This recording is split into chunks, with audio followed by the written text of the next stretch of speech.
Welcome to the Explainer. Today, we're diving into something that honestly sounds like straight up sci fi, but it is grounded in a set of fascinating, highly technical source documents.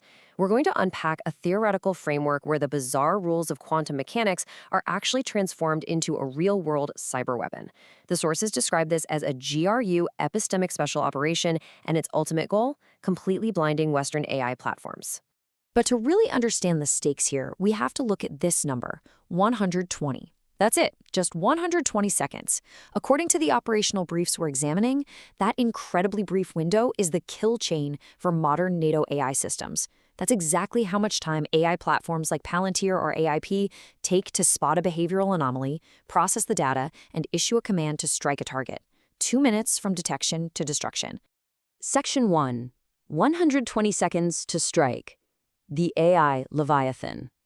So modern warfare is totally dominated by these predictive AI platforms, right? Systems that are just endlessly vacuuming up and processing massive streams of intelligence data in real time.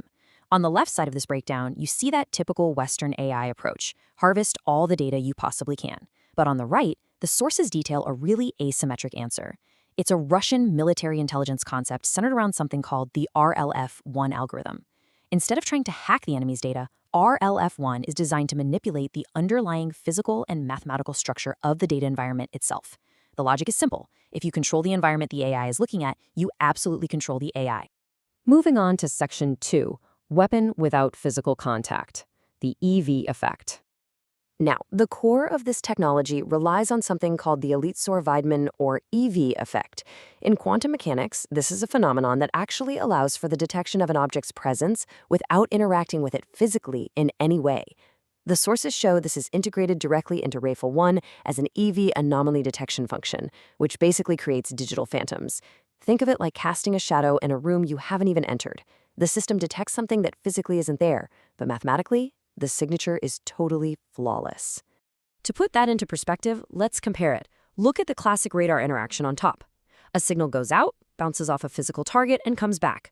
Boom, physical contact confirmed. But notice the RLAF-1 quantum-like detection right below it.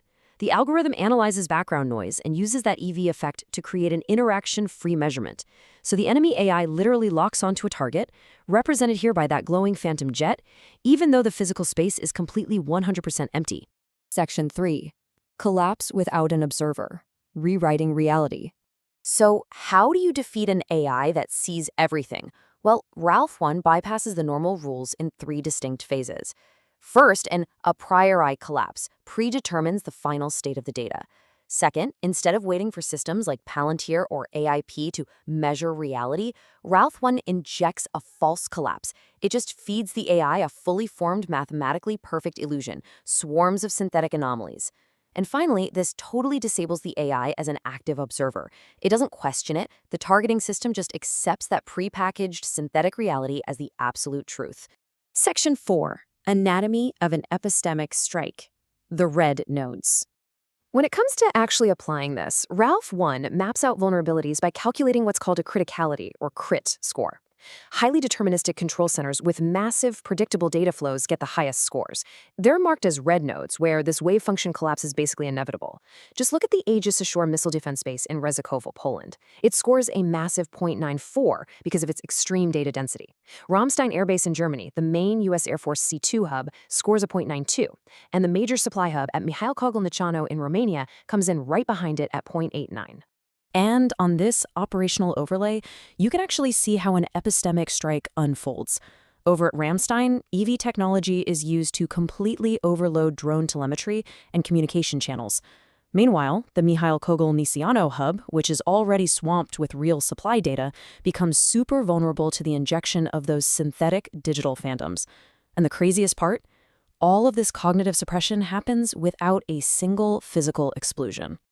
Okay. Section 5, Logistics Superposition, Breaking the Supply Arteries. Ultimately, this mathematical weapon is designed to paralyze physical movement. Take the Suwałki Corridor, for example, the sole rail artery to the Baltics. By generating these phantoms, RALPH-1 forces an anomalous correlation. Train routes mathematically bifurcate.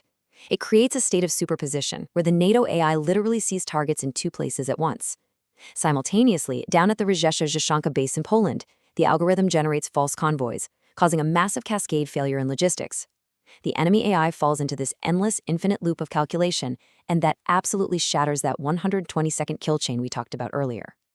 Finally, Section 6, A New Era of War. Mathematics over Physics.